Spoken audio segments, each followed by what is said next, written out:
Warning, this content is for entertainment and educational purposes only. All right, folks, Big Paul here with another Anabolic Q&A.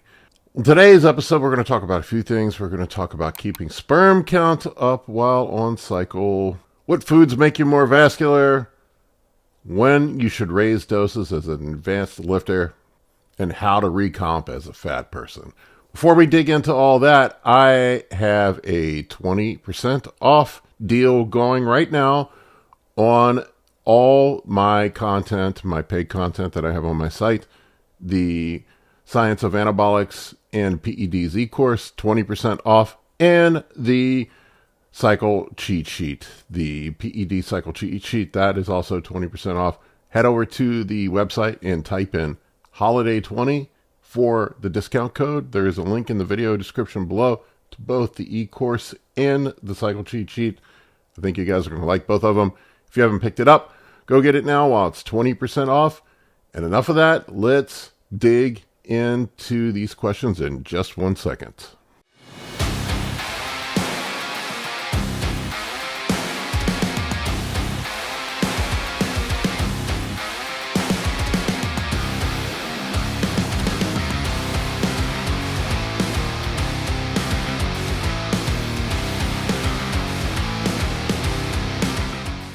All right, first question we have here is about Gyno. This one is from MerkFest83.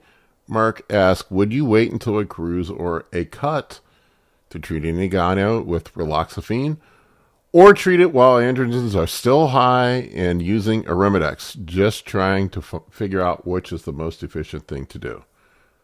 All right, so with Gyno, first of all, if you haven't had gyno surgery done, I would strongly consider it if you're going to be a bodybuilder. It just sucks having to fight that battle all the time with gyno.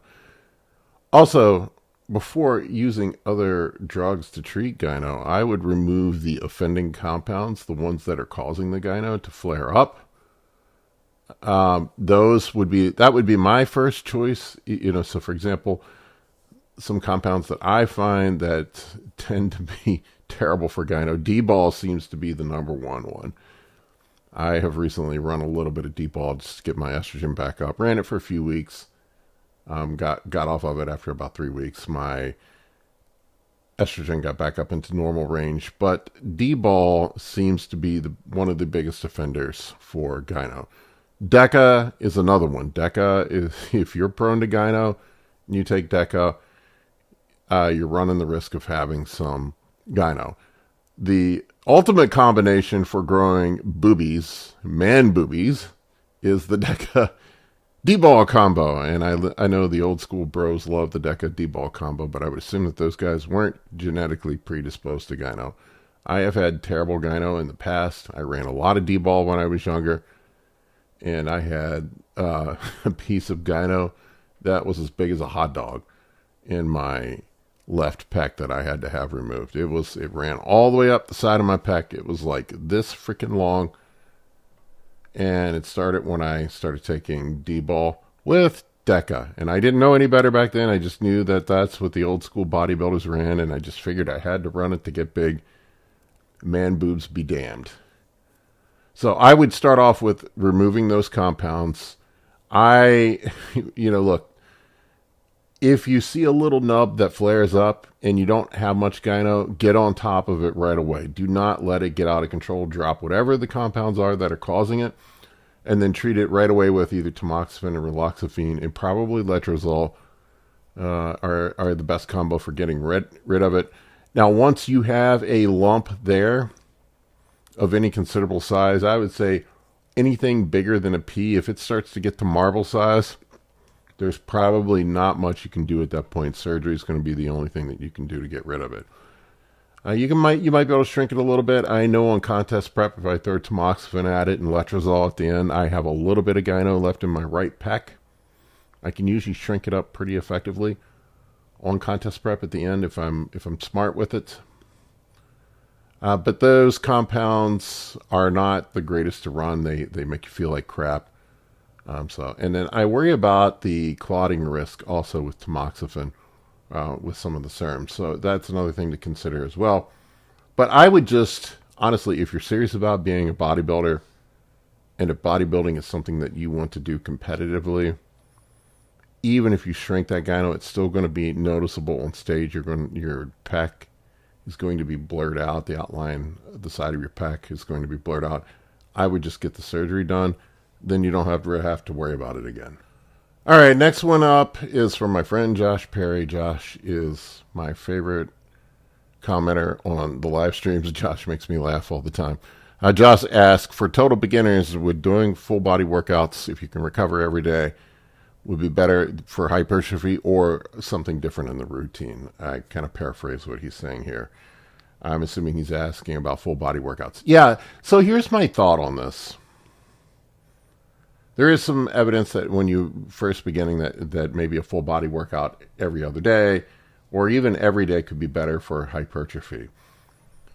If your long-term goal is to be a bodybuilder, I probably wouldn't do that, and I'm going to tell you why. I think it's better to get into a bodybuilding style routine. You're going to grow no matter what when you're a beginner lifter. You're going to get those virgin gains. Doesn't really matter what you do in the gym. I would focus on learning how to lift like a bodybuilder. I would get my form perfect. I would focus on some sort of progressive overload as a beginning lifter, and I would just run a regular bodybuilding routine.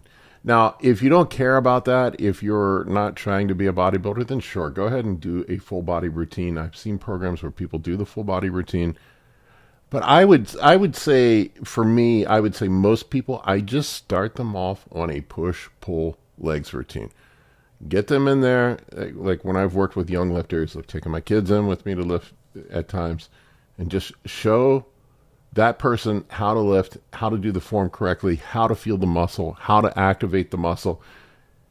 Sometimes it can take you decades to really learn how to get the form down to where you're getting the most out of that specific muscle. There's some muscles that people connect with more easily than others. I remember shoulders were always just an easy one for me. My shoulders always felt like they were on fire when I was doing these sort of shoulder presses or lateral raises, so I had no problem connecting to those. Muscles that were hard for me, my biceps, I always had a hard time feeling my biceps. My lats were another one. And lo and behold, those were sort of my weaker body parts. Legs were always easy for me. I always felt legs when I trained them. So I would say for a beginner lifter, do a regular bodybuilding routine. Work on perfecting your form and progressing your weights. I would keep a logbook. Work on pushing the weights up, getting your strength up. Then at some point you're going to hit the intermediate level where things are going to get a little more challenging and you might have to make some tweaks. And then as you progress into the advanced level, that's just a whole other ball of wax. All right, Tom Landstorm, I'm going to paraphrase his question here. He's asking about post-contest prep. When is it okay to start pushing gear back up again as far as your blood work, liver enzymes, etc.? What do I think about when is it okay to start mashing the gas pedal down? Coming out of a show, your liver enzymes are going to be up because you're cranking the orals up at the end, running all these fat burners. You're probably in a depleted state. Blood work's usually pretty fucked up at the end of contest prep. Let's just be honest about it. It's not pretty sometimes. Now, what I found is that you can leave testosterone in place and leave something mild like Masteron in place. Not at crazy high doses. I will go about half what I would normally run, which for me would be somewhere between 500 and 750 test. I've heard Vigorous Steve said that he's even pushed up to 1,000. And then, something like 300 to 400 Masteron. And I'll run that on the rebound, and that's enough to get some growth, to continue to grow. I'll leave growth hormone in place, speaking of growth. That's enough to get some growth in the rebound phase, and you will see an improvement in blood panels.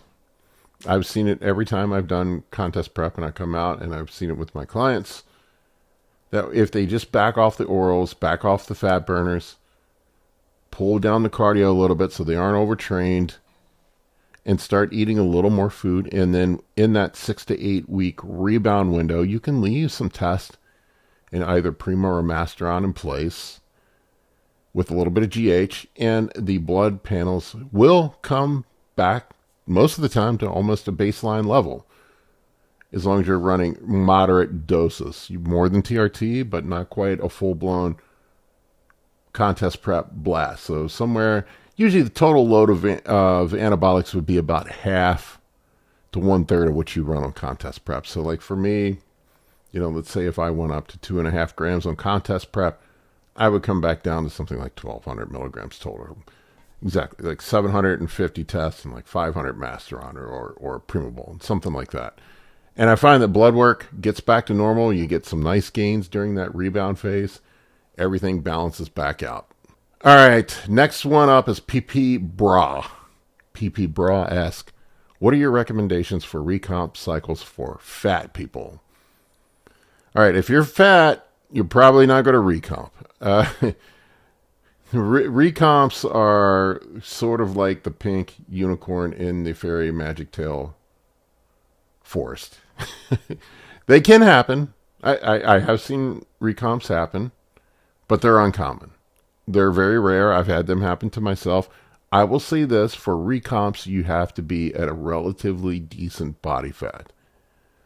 I think if you've been running low doses of gear or moderate doses of gear, and your body fat is probably 12% or lower, somewhere around around that range, and then you turn the gear back up, tighten your diet up, start doing a little cardio, then you can catch a recomp where your body composition starts to improve at the same body weight.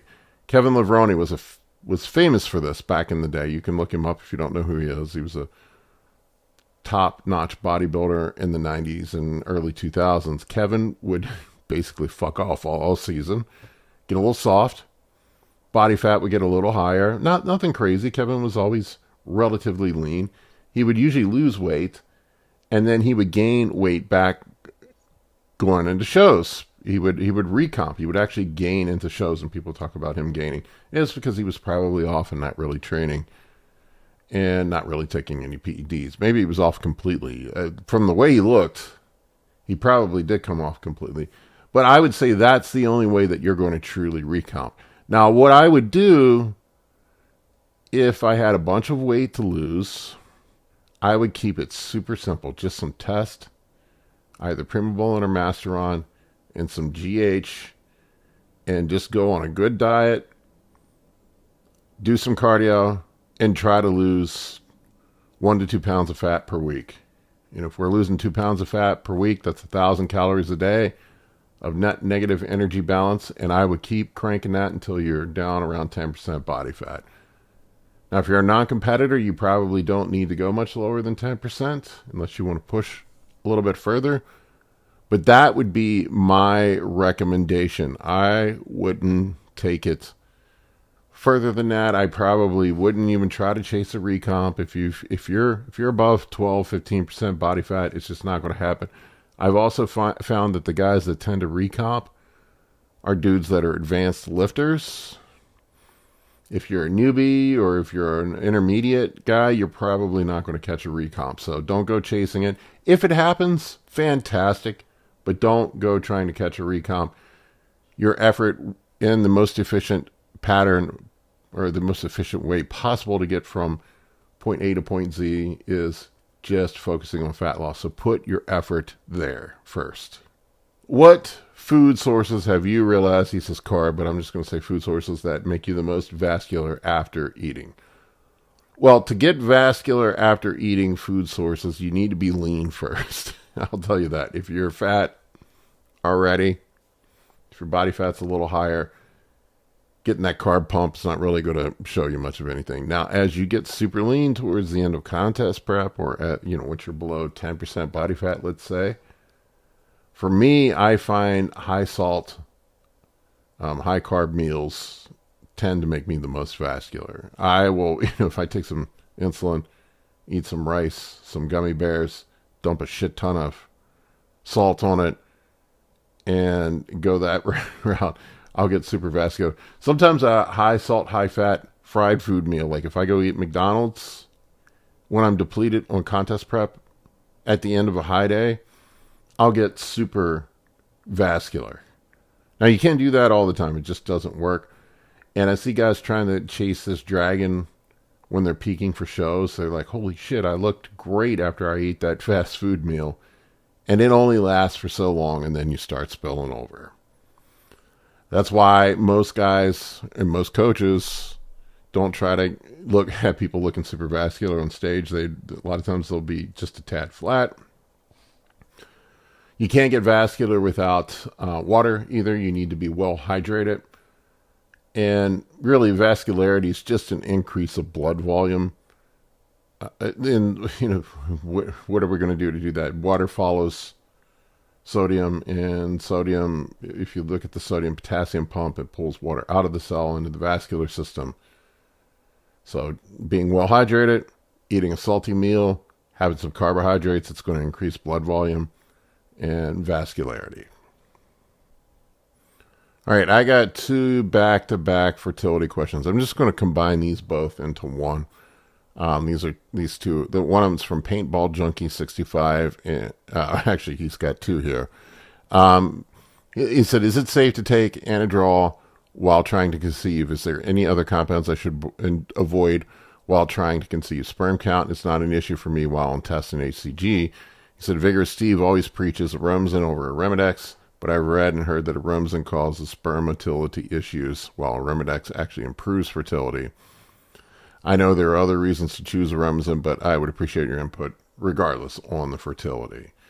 So Paintball Junkie, if you're trying to conceive, if that's your number one goal, don't take Anadrol. I wouldn't take anything that's going to be super suppressive. The old tried and true combo that all the bros used to do was HCG, tamoxifen, and Clomid. That seems to have worked in the past for bros that are trying to get the girl pregnant.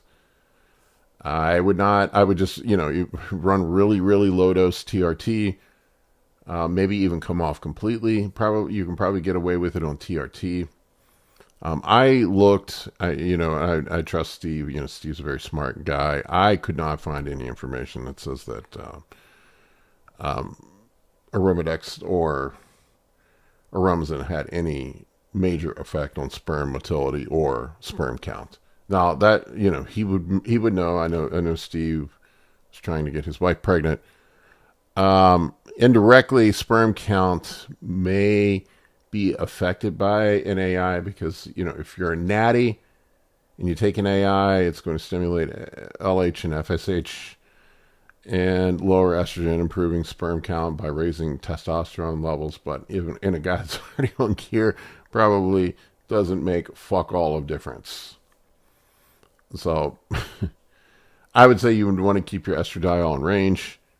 Probably the old tried and true combo of HCG, tamoxifen, and Clomid would probably be your best bet if you wanted to increase sperm count. You could probably use some luteinizing hormone too if you wanted to. But other than that, man, that's all I got to tell you. Ronnie Coleman had like 12 kids, running a bunch of cycles. I had kids. I didn't do anything. It just happened. So, but I would stay off anything super suppressive while you're trying to have your kids. Keep it down to just basically lowest dose TRT you can get away with. Even potentially come off completely would probably be the best bet, and get your own natural testosterone production back. But that would be my suggestion. The old tried and true combo. Keep things low. Don't take Anadrol. All right, next one up is from Commissioned. He asks, "Is there anything you can do to combat the stuffy nose while on Cialis?" I'll be honest with you, I fucking hate Cialis. I can't take it. It gives me headaches, makes my nose incredibly stuffy, gives me a nauseous stomach. I do not react well to it. I would say if you're getting really severe nasal congestion from it that's lasting for days, I would consider Viagra if you need it. I know a lot of bros are under this illusion that Cialis is great for blood pressure, and it really doesn't do a whole lot to lower blood pressure. it does help with vasodilation, which probably downstream helps with health and increases nitrous oxide production, and there's some other benefits to it. But if it's making you feel like crap and you can't breathe, it's probably not worth it. There are some strategies to dealing with the stuffy nose. Just some Afrin, some nasal spray, decongestant nasal spray. That's what I'll use. My nose gets stuffed up all the time anyway. A little bit of decongestant nasal spray will help. Potentially Benadryl, I've heard, can help. What happens is the increased blood flow. What happens is it causes the nasal passages to dilate, the blood vessels to dilate in the nasal passages, and fluid, it leaks into the surrounding tissue and causes a swelling of the nasal mucosa. I'm sorry, I'm looking at my notes I wrote down. But anyway, that's what causes the stuffy nose. You can use nasal decongestant spray to deal with it. But I would say if Cialis is causing problems, maybe a lower dose. See if that helps. I think a lot of times, especially if guys are buying the stuff from UGLs, the stuff is dosed way too high. I've seen some crazy doses of Cialis. Like start with like 5 milligrams every third day or something like that. It has a 72-hour half-life, a very long half-life, something like that. It's like 3 days. And 5 milligrams goes a long way. Same thing with Viagra. I've seen the UGL dosing of it around 80 milligrams, even higher in some. I mean, you're going to have a boner for 3 days like that. If you need that much to get a boner, you probably got problems. 40 milligrams of Viagra is usually plenty. 20 probably will work. Same thing with the Cialis. 5 milligrams is probably most for most people every third day. 10 milligrams. So yeah, don't take the 20 or even 40. I've seen 40 milligram doses. So I would start off there. Try a lower dose, 5 milligrams, see if that gets rid of it. If you have problems with it, maybe Viagra would be a better option. Then if you still have issues, use some nasal spray. All right, I'm not even going to try to say this username. Seon, Kumbaya, Waza, whatever, Kumbaya. 3886. Of course, there's got to be a 3886 at the end. I wanted to ask that as an advanced lifter, is it necessary to increase your PED doses to see new gains? Can we just keep running, say, 500 milligrams and focus on diet and training and continue to progress? Or will everything eventually flatten out? I mean, more works. I mean, I guess in theory you can continue to progress, but you're probably not going to progress at the same rate. It depends on what your goals are. I have seen some dudes make some pretty significant progress on lower doses, but eventually things slow down. And the bigger you get, the more androgen receptors you have, so the more androgens it's going to take to saturate those receptors and continue to get a similar response that you did on the lower doses before. So if you're an advanced lifter and you're using 500 milligrams, it's probably not going to do shit. For me, 500 milligrams is sort of TRG dose at this point. I don't know. I cruise on somewhere between 300 and 500. And that's sort of a maintenance dose for me to hold on to what tissue I have. If I want to gain, I need to push up over a gram. And as you get bigger, you'll find that you need to take bigger doses to push up. Now, with that said, I do think, for me, I'm an advocate of the minimum effective dose, whatever you can get away with and continue to progress. And it also depends on your goals. If you're not trying to be a super successful bodybuilder, then don't get crazy with it. Just enjoy yourself. Run a moderate to lower dose. If you're a guy that's trying to compete at a high level, if you want to turn pro and get a pro card, then you're going to have to get aggressive with things at some point. That's just the way it is. I hate to break the news to you, but there's only so far you can take things on 500 milligrams. I'll say this. I don't think there's anybody on the Olympia stage that has only run 500 milligrams. That's their top dose.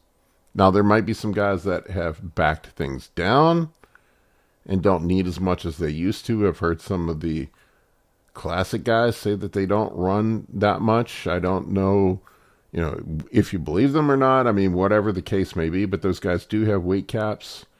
Most of them end up having a hard time getting in under the weight cap. And when you get to that situation, you probably, just out of necessity, need to run less than what you were before to get bigger, to make your weight cap. Otherwise, they end up being open bodybuilders, especially if they have great genetics. If you have good genetics and you push the doses up, you're going to continue to get bigger and probably not be able to make the weight cap for classic.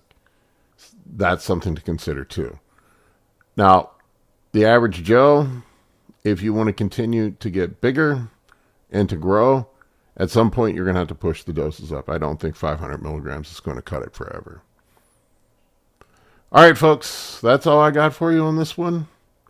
Let me know what you think in the comments section below. Go get that sale on the Anabolics e-course. I'm going to run that up through the end of the week for New Year's. I don't know, it would be January 3rd or something like that. We'll sunset this deal. But get it now before it goes away. Good chance to get everything for 20% off.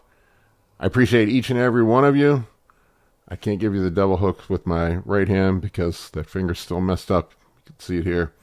So I'll do it with my right hand. This is my off hand. Take care, guys.